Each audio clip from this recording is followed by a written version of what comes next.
माननीय आमदार एकनाथरावजी शिंदे यांच्या दालनात सर्व मराठा समाजाची बैठक त्या ठिकाणी संपन्न झाली।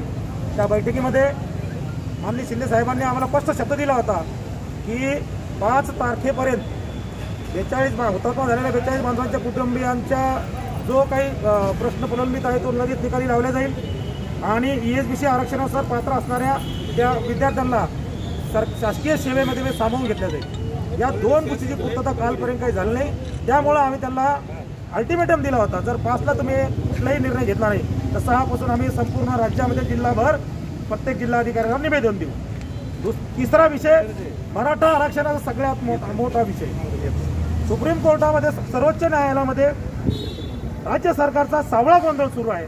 सरकार आणि वकिलांमध्ये विधिज्ञांमध्ये अजिबात ताळमेळ राहिलेला नाही।